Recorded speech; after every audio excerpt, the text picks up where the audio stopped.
Boom, boom, boom, boom. And welcome back to Gears of Trust. I'm your host, Maynard Bear.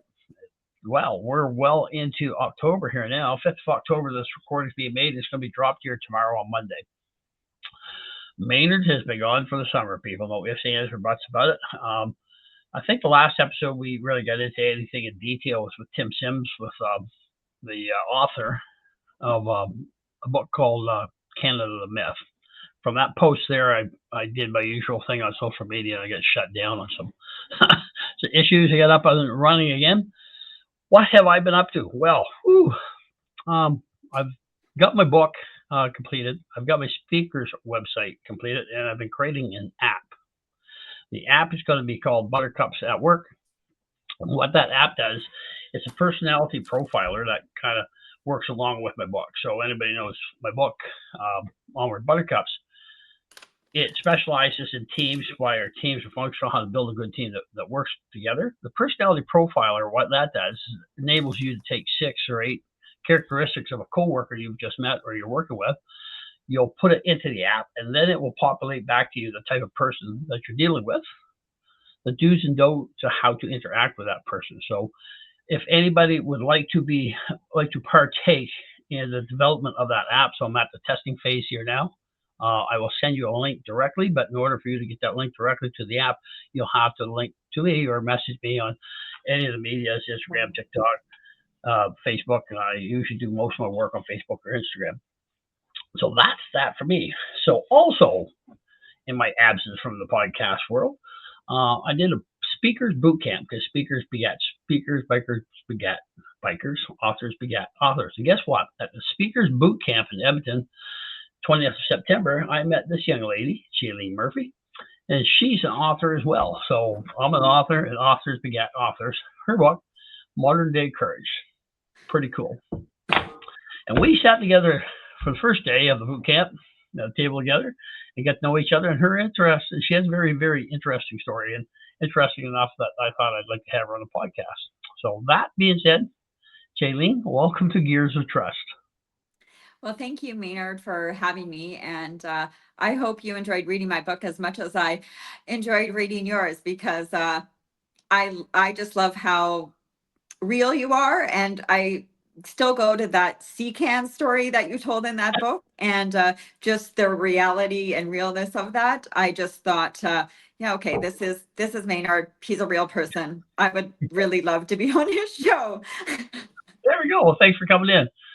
So modern day courage. So we're talking at the boot camp, and modern day courage, like that was just a weird name. So can you give the viewers an idea just exactly what the book is about?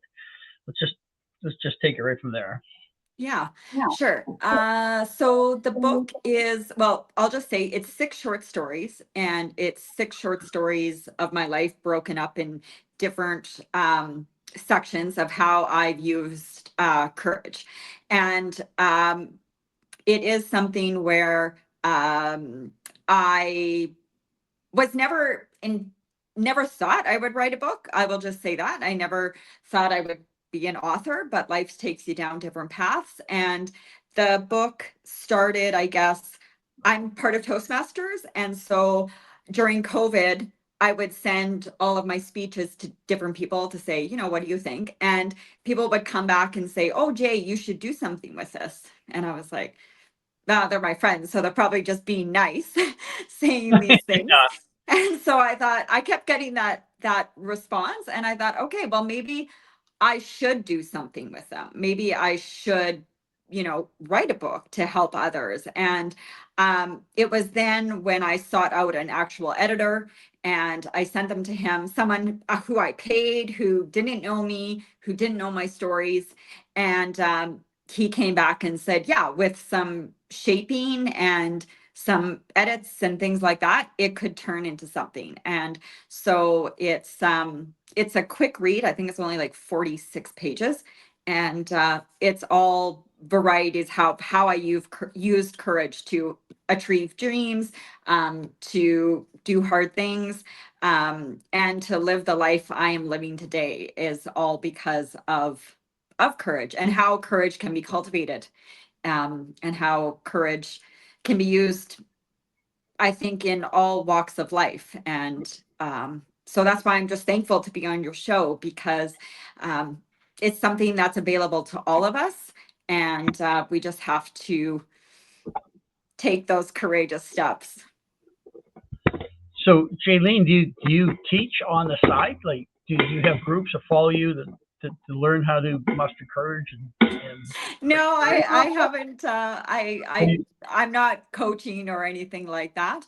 But not that I'm opposed to it. I just I no, I haven't, but I love hearing from people that maybe have read the book and have taken steps to live more courageously. And I mean, that is my goal, to help others live more courageously. And whatever that looks like to people, I am their cheerleader. I definitely want people to live more from the heart and to live a life that is true to them. And so no, I'm not into coaching, but I'm not opposed to it, but it just hasn't happened. Yeah. so you're not trying to monetize your book. It's more or less a collection of memoirs. Is that what you're saying? Yeah, it is a collection of stories, and there'll be more to come, I think. I mean, I love writing, and it's a great creative out, outlet. And writing the book actually, I think, was more healing than I thought, way more cathartic than I ever experienced. And so, for people that may not want to put it into a book form, but want to share their stories and just get it out of them, I would encourage people to do it, because it's um it's very healing. And you don't have to share it with anyone. You could just write it and burn it and release it, and it would be I think it would be beneficial. So Did you find the book to be a release more so than like do you journal? I journal every day. I Okay, journal every day, and I have since um, I really started journaling when I was, working on some things within myself.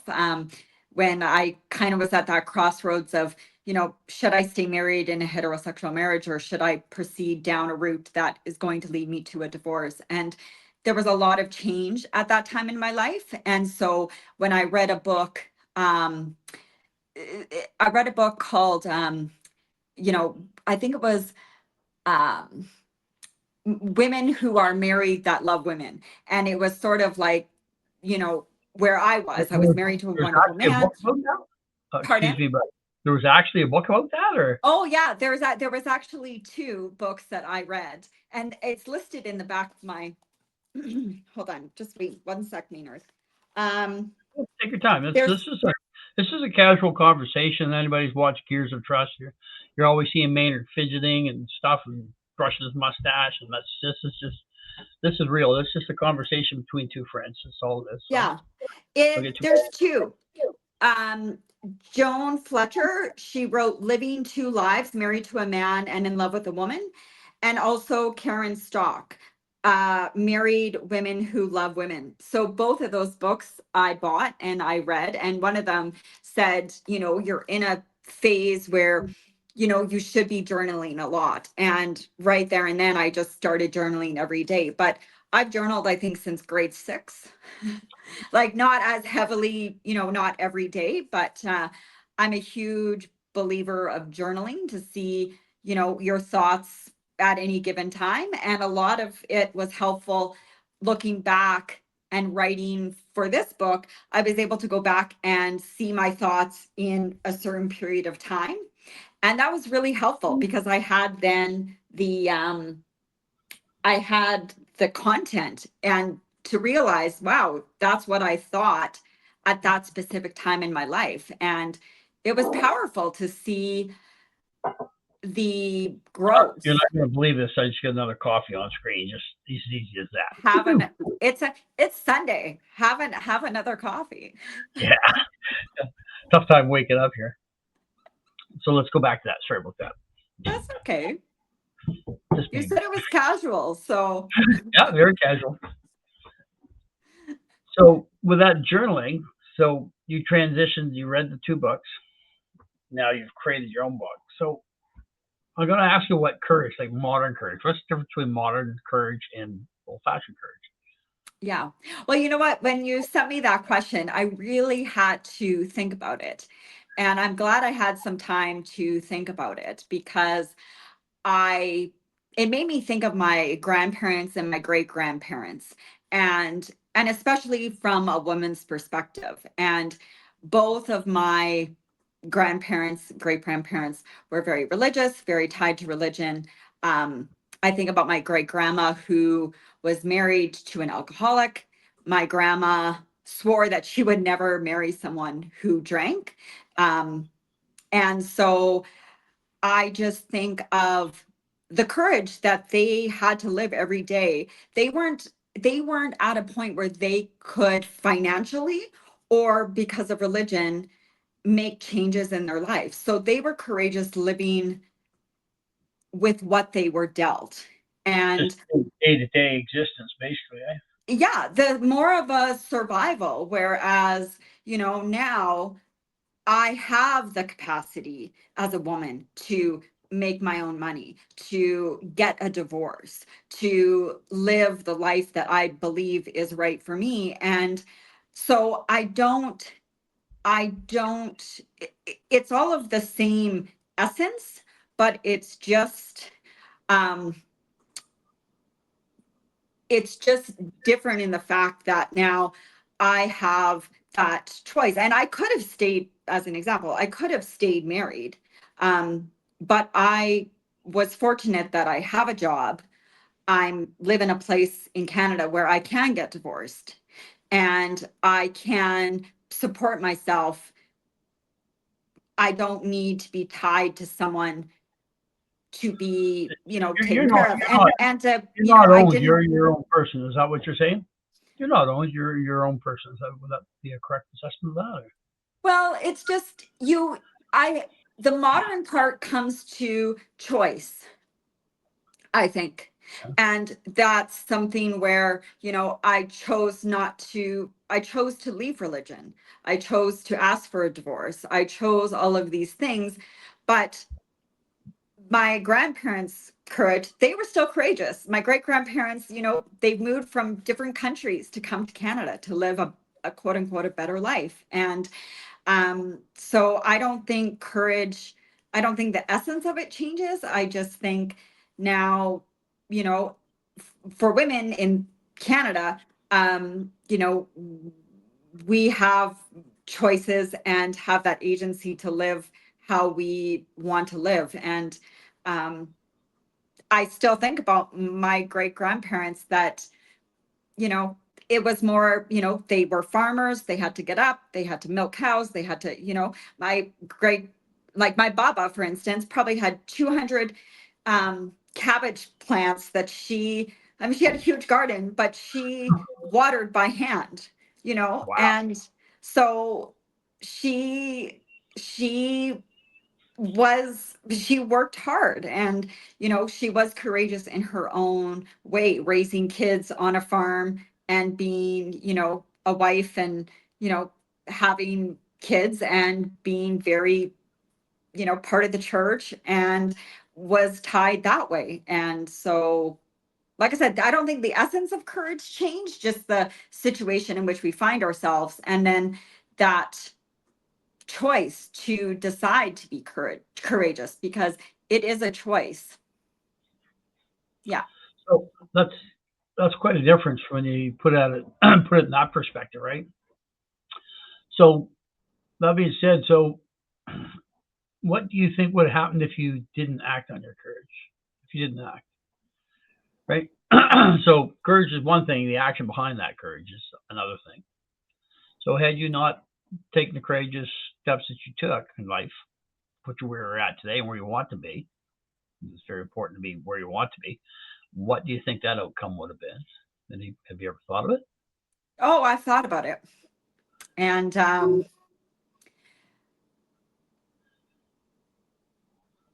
I think it would be stifling to start with, to know something of yourself and to know that you just don't belong where you are. Um, I think it would. I just think it would be soul crushing, and I don't mean that in a very, dramatic way. But when you know something of yourself and you choose to go against yourself, Yeah. um, I was telling the guys at work the other day, we were talking about people and this and that, and this is what I want to do and what I want to do. For those who don't know me, I've been in the workforce for over half a century. That's a long time to be in the workforce, people. And one thing one thing I have learned, every 10 years we change as people. So from 0 to 10, I had a lot of fun running bicycles, driving, jumping bicycles, and fishing and climbing trees. And grew up in rural New Brunswick. From 19 to 20 years of age, I was in the Navy. Well, chasing women, sailing the seven seas was my dream. In my 30s, wow, this is the truth, eh? In my 30s, go moving into my 30s. Now I've got three kids and I'm looking after, so I'm thinking of three kids.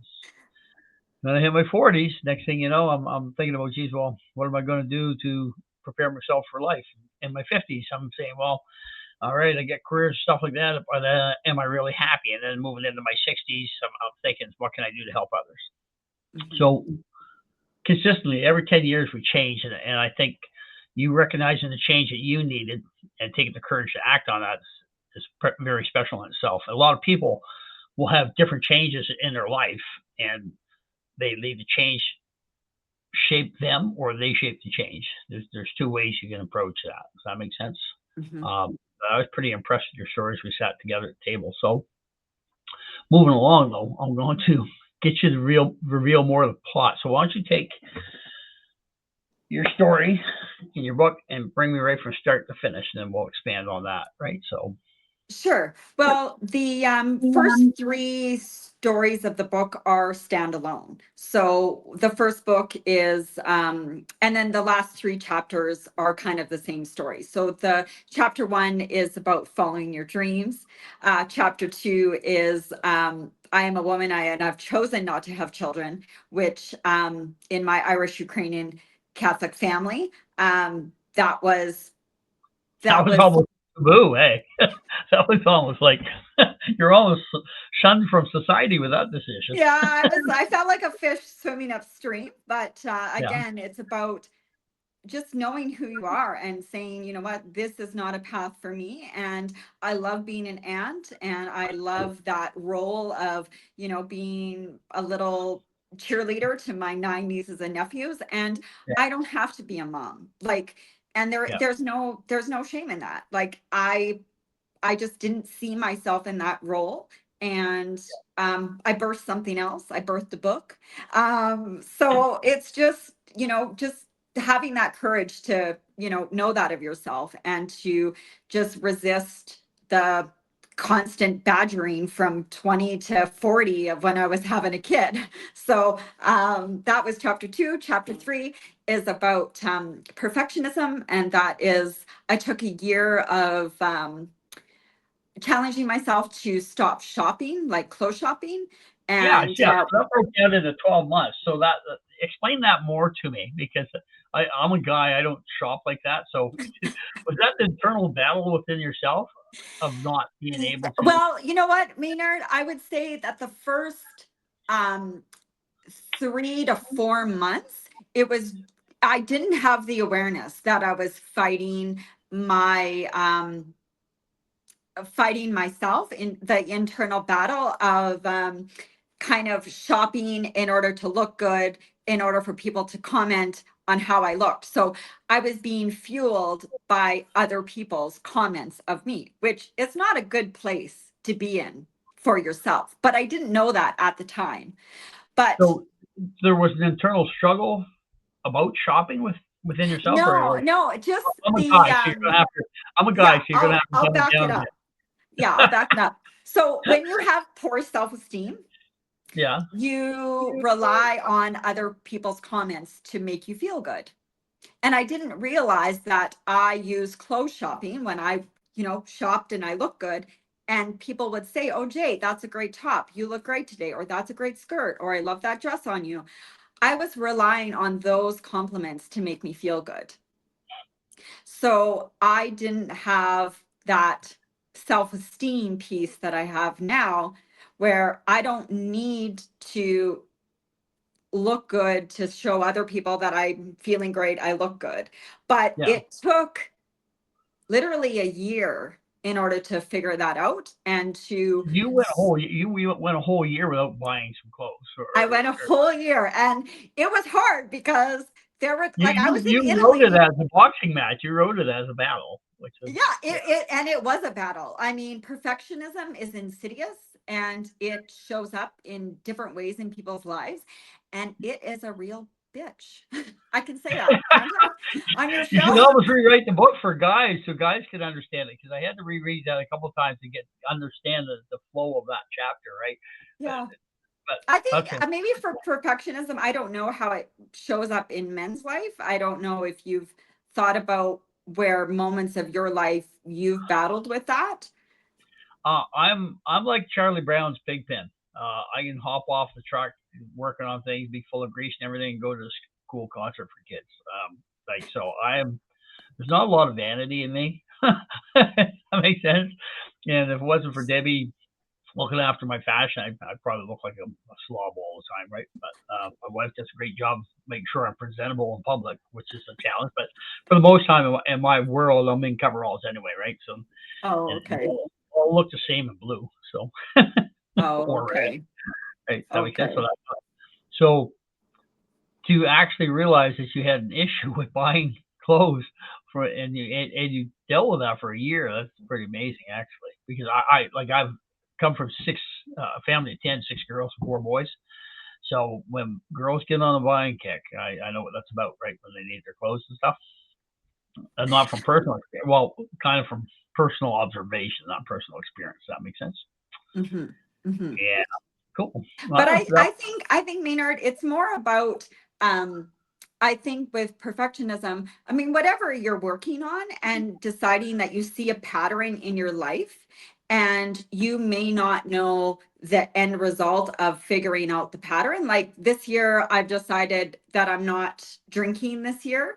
And the awareness that it has brought of why I drink or why I need to have a glass of wine or whatever it is, again, it's about changing a pattern. And so it doesn't have to be about clothes, but it can be something that you just do kind of automatically. You maybe not sure why you do it, but if yeah. you decided that consciously you're going to make a change, you're going to find out a lot about yourself. And it doesn't have to be clothes. It doesn't have to be, it can be whatever you decide you're like, oh, maybe I should try to change this pattern. And you'll find out a lot about yourself. You'll just gain more self knowledge, and it will automatically happen. But I I think that you need to give yourself a year. I honestly think that a year you'll find out a lot. I know someone wrote a book about make a habit in 21 days or whatever. I Yeah. I honestly don't believe that. I believe that you need to give yourself a good stretch of time, and I think you'll learn the lesson, and I think that your actions will change after a year.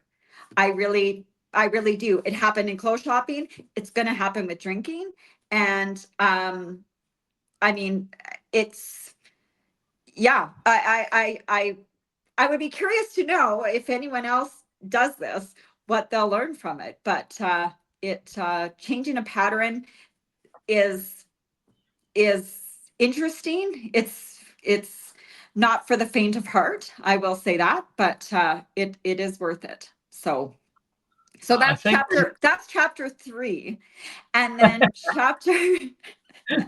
chapter 4, 5, and 6, they kind of all go together. And that I think is where the real courage in my eyes has taking place, right? really, yeah. And that is where I was raised very Catholic, and I was married the first Or man you that were I ever, you like know. was so the Catholic Church was entrenched into your household. Is that what you're saying? Oh, every Sunday I went to Catholic school, I went to Catholic church, I went to catechism. it, and that's just how my parents decided to raise us, and it's no fault of my First parents. I mean, communion, that's second what. communion, the whole drill, eh? Pardon? First communion, second communion, and bingo on Saturdays, right? Oh, I did it all. I did, yeah, I did it all. And I got married in the Catholic Church. Yeah, My husband at the time was very gracious, and you know, we did whatever what was required to make that happen, because I couldn't see myself not get married in the Catholic Church. Like, yeah, I just, it was so entrenched and ingrained in me, Maynard, that yeah, there was no option. I just had to get married in the Catholic Church. And I mean, like I said, my husband at the time was very gracious and said, okay, Jay, like, I'll do whatever it takes to make that happen. And I mean, I dedicate the book to my former husband, because he is amazing and patient and kind, and afforded me all of these things, and was a huge support in my journey. And um, so chapter 4, 5, and 6, I kind of say they all kind of go together, because it's kind of yeah, the unraveling of that Catholic um mentality of, I yeah. should, because the first person that I ever saw was I Societal married. norms. You're meaning the societal norms imposed by the Catholic Church. Yes. Yeah. Yeah, that's where you're going with that. Yeah. And So so, that all unraveled. So let's take a look. So that's within the book. Is all that all unraveled, and you created an entire new world for yourself. So how about that? Won't we expand on that?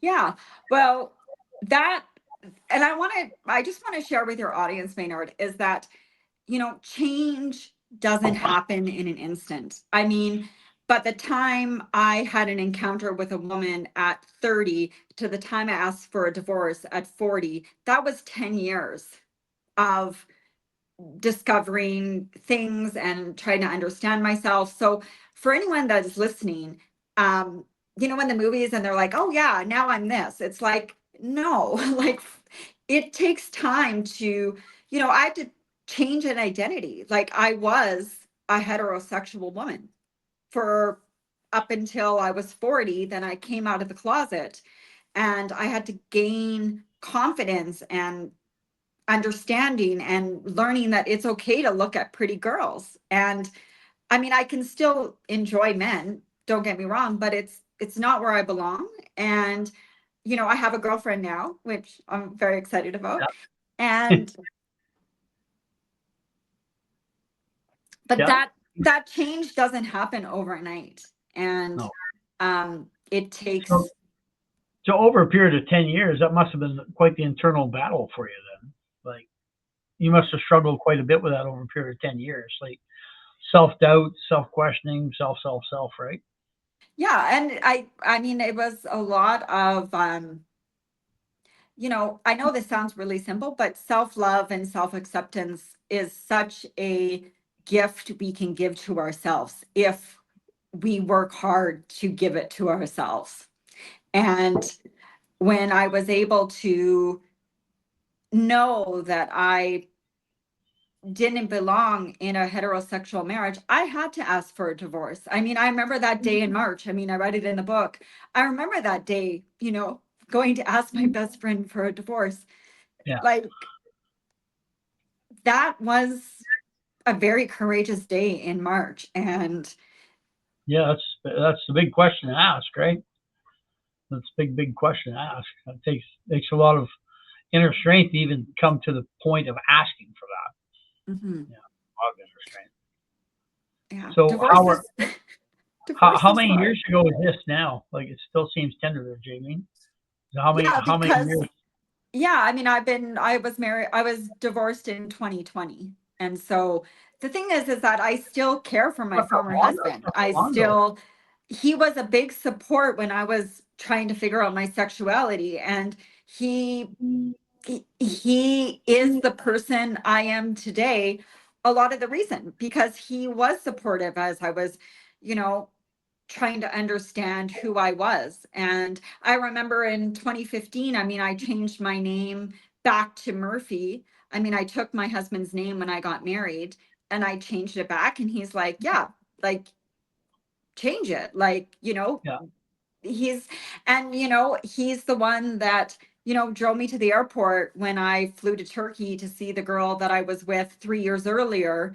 Yeah. And he put me on the plane, like, and when I came back and I was dealing with processing that, he was there through it all. And that, you know, that may seem unorthodox. That may seem like, okay, I was having an affair, but I wasn't.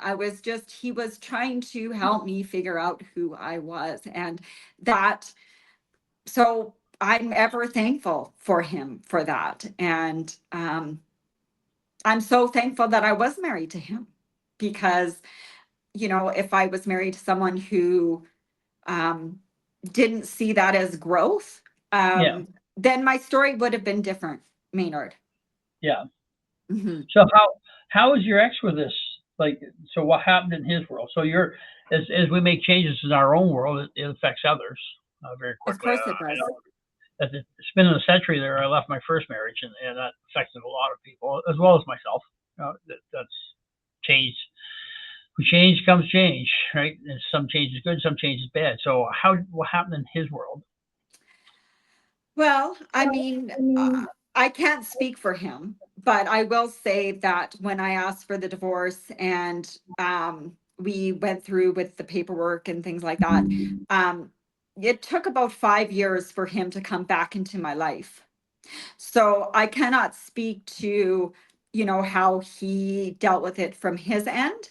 Um, but I am thankful that he is back in my life, and as a friend and and a support.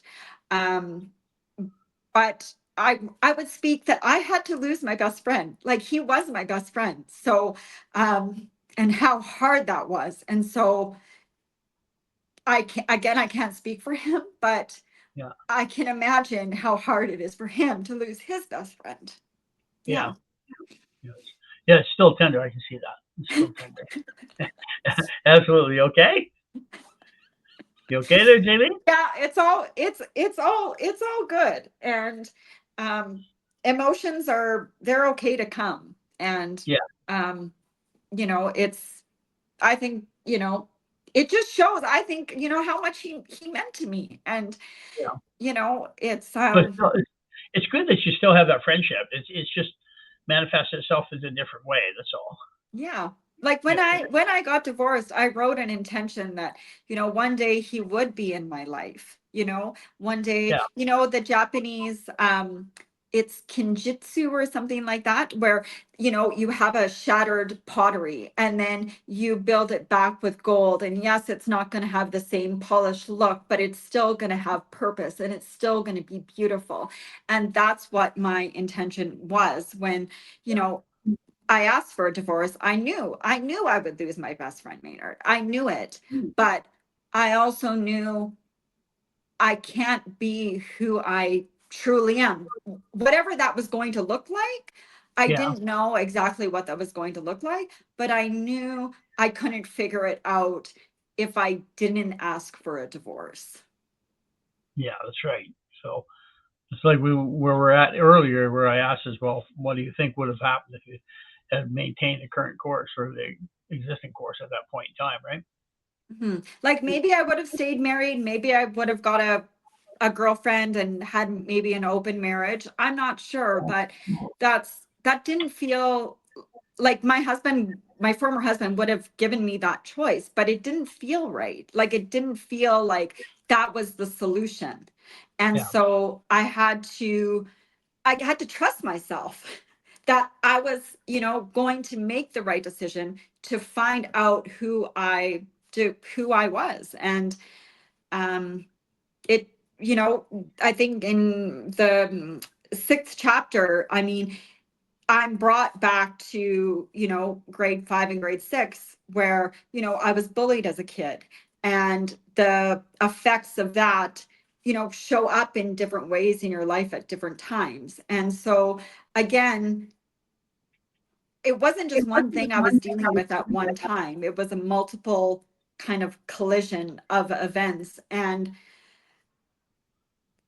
I'm very thankful that, when you talk about community or your workplace, you have people that, come together and work together, and, you have that trust piece. And so I was thankful that during that time in my life, I had a lot of support and a lot of help, because when you go through hard things, um, you don't want to be doing them alone. And that's why I'm so thankful to be on your show, because, you know, shame keeps us from doing things. And like, I remember like feeling not great about like talking to my therapist. I was like, oh, I just felt, I handled this when I was young. I don't need to be handling it again.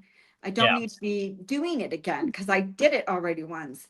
And so, you know, I'm thankful that I did go to therapy, and I'm thankful that, I was able to heal and to take those steps, because, again, I don't know where I would have been if I didn't take those steps to heal Maynard. I actually don't want to think about it, because it I'm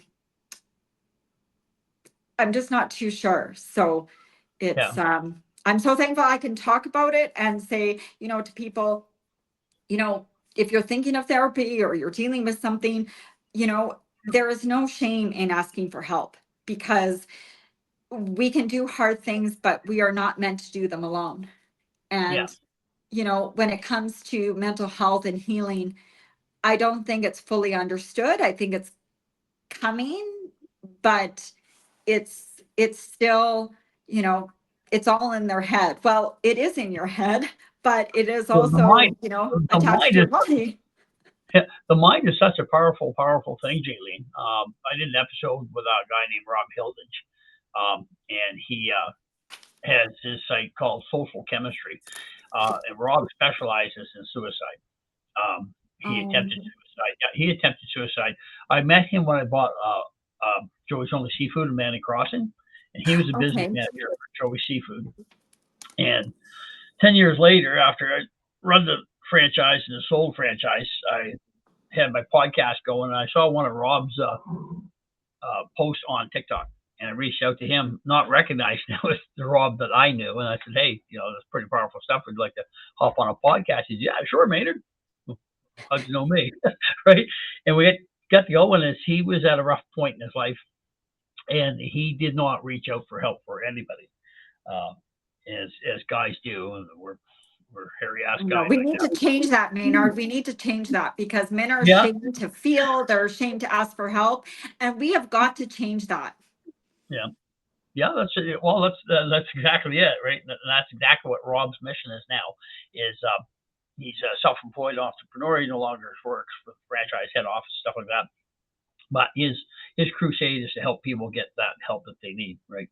And there's no shame in reaching for help. If you're dealing with something emotionally, and it doesn't have to be such a massive change as yourself, but there's many changes in life, and that's life is changes every 10 years, right? That it's important. Sometimes it's a journal that can help you. Sometimes it's a friend that can help you. Sometimes you need a professional to sort shit out. But the reality is that there's no shame in asking for help. So that being said, in your healing journey, how supportive was the Catholic Church in all this? Well, it wasn't involved, because I left the Catholic Church pretty much maybe a couple years after I got married. Yeah. So I've left religion altogether, and Uh, it's not a place where I find supported. And I would say that going through everything that I was going through, um, and I would say my boss at work was extremely supportive. My girls that I work with every day, I mean, I've been at Paul Travel for 24 years. We're like a little family. They were supportive. My family was supportive. And I may not have shared exactly what I was going through at that time, because there was just so much going on, but it didn't matter. Like, they just were there, and they were there, and when I was ready to share, they listened, but they weren't judgmental. They weren't pushing me to share things that I wasn't ready to share.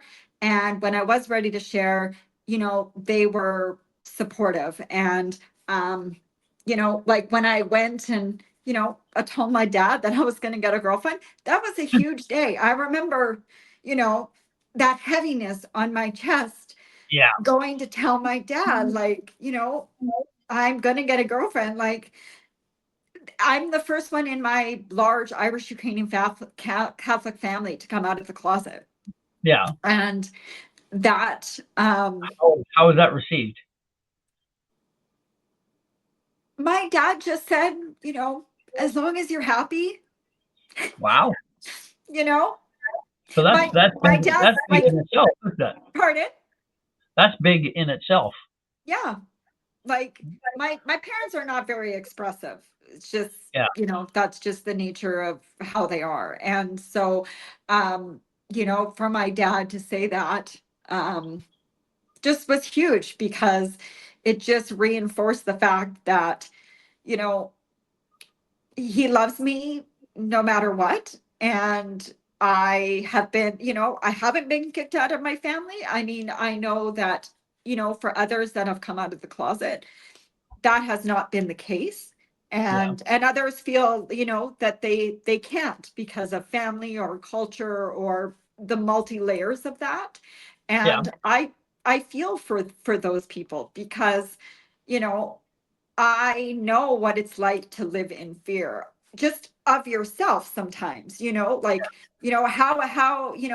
how am I going to tell, my coworkers that I want to go for it? How am I going to tell my family now that, because everyone loved my former husband. Like, he's so Yeah. sweet and kind, and, a lot of people couldn't understand. And so when I was able to get to the point in that, in myself, where I was able to now, I was able to get divorced, and then, I was able to tell people that I was going to get a girlfriend. It was coming out of the closet each time and gaining a little bit more confidence. But for people that are, struggling with sexuality, I really feel for them, because it's not cut and dry, sexuality. And it's, when you have cultural or religion involved, it's another added layer. And Later. so, Yeah. Any deviation from the norm tends to offer some type of resistance, right? No, yes, no, I know. like that's I've seen that over the years. I got a couple of years on you, Jalene. But I've seen that over the years. Like in any opposition to the norm, always will meet some type of resistance, right? And then the battle begins. Is it an internal battle or an external battle? Or it can be both at the same And maybe time. combination of both. Yeah, absolutely. Yeah, Yeah.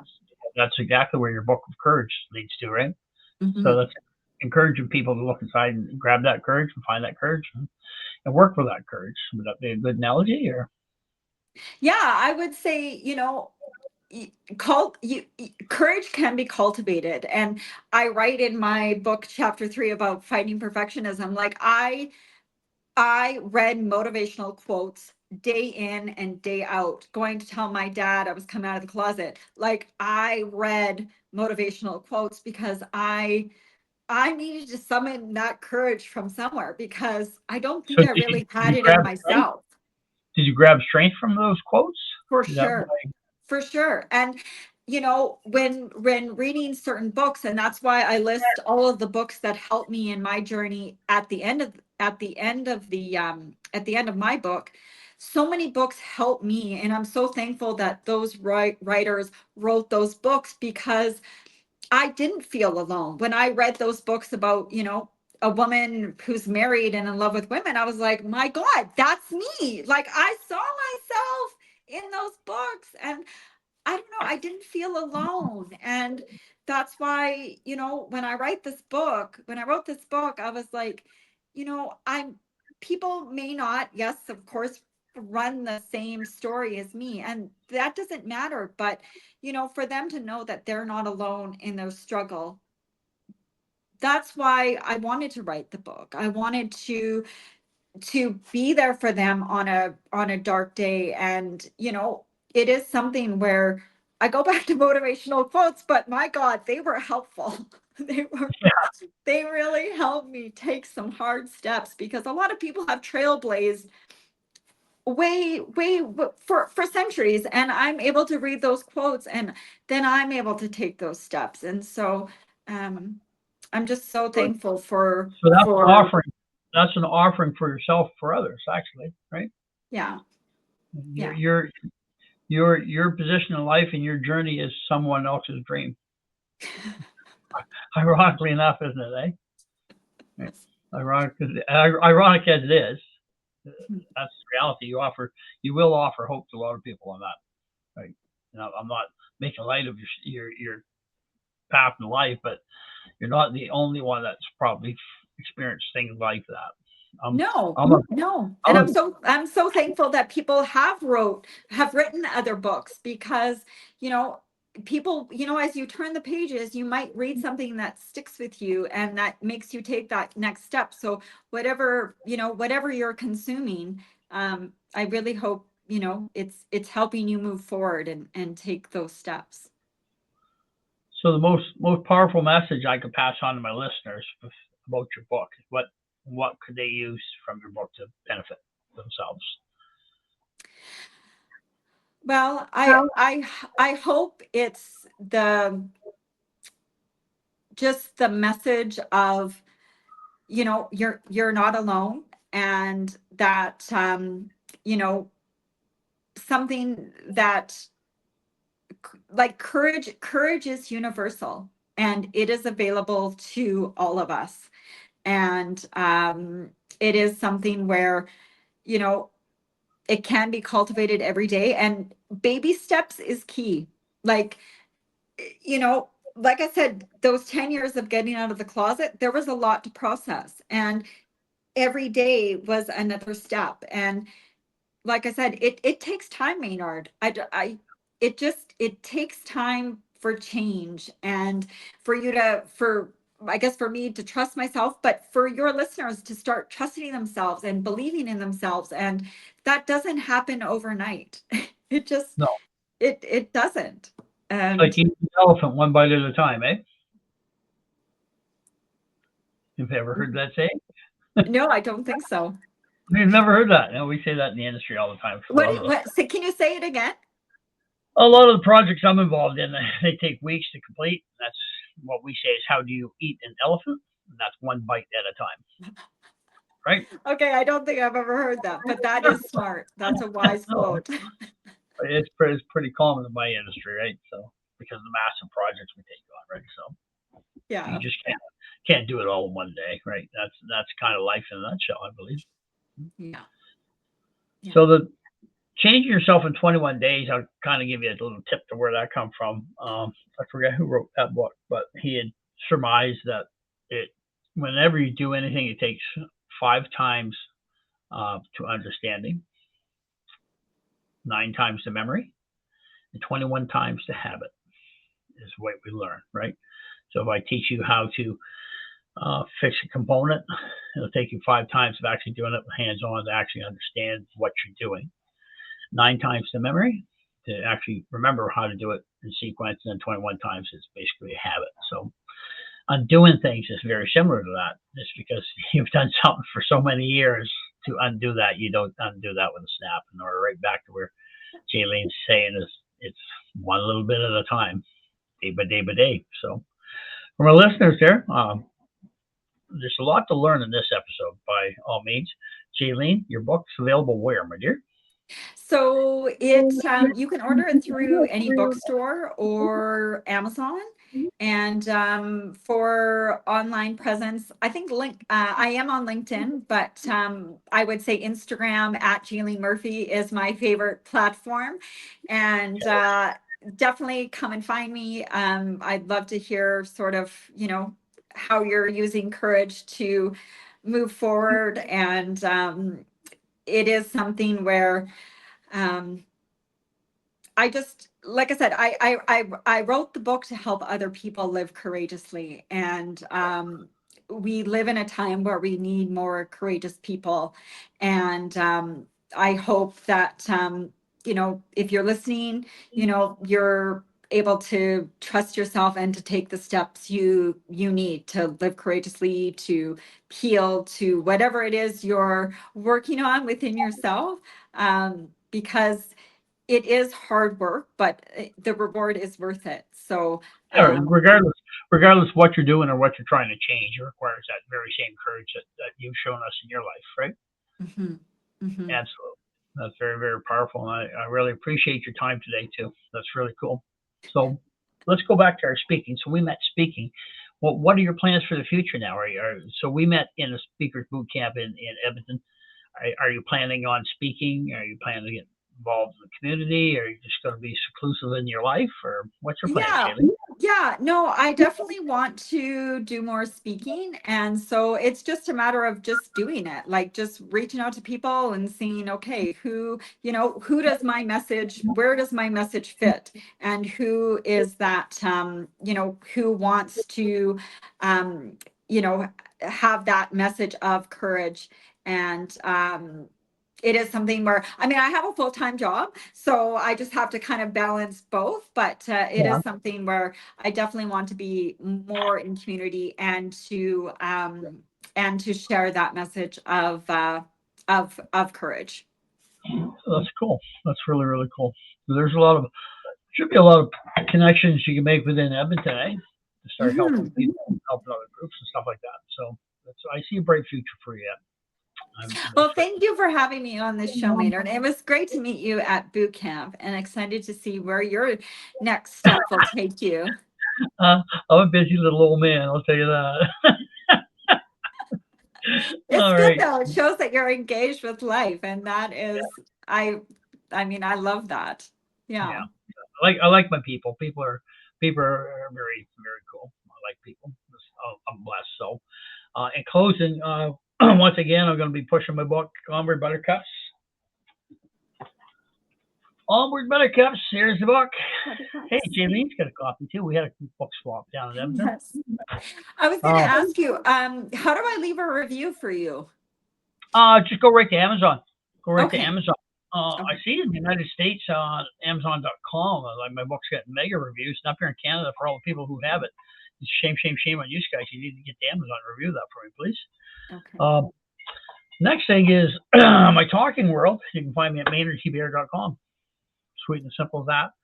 And Gears of Trust. We're back up and running, and hopefully I'll be able to maintain some continuity. The next episode, I'm looking for a guy right now. We're going to talk about uh, C2, Bill C2, that's passed its first reading in Parliament, which is quite a powerful bill. Have you ever heard about C2 yet, Jamie? No, no. No, you're not going to like this. You're not going to like this bill at all. This legislation is not good for Canada. But that being said, thanks for tuning in to Gears of Trust. I greatly appreciate it. Jalene, thank you so much for giving me your time this morning, early on a Sunday morning. It took me 2 coffees to get straight away, but we're good and we're going. Well, thank And if you you, have any Maynard. questions, if you'd like to reach out to Jalene, by all means, reach out to me on YouTube. You'll see links to Jalene's book on Amazon. By all means, support her. And if you got anything to add, by all means, comments are greatly appreciated. And I think that's it for this show. Hmm? Thank Jalene, you. I'll ask you to stay behind the scenes there and we'll get all the downloads all done. Thanks for tuning in, folks. Talk to you Thank later, you. everybody. And that's it.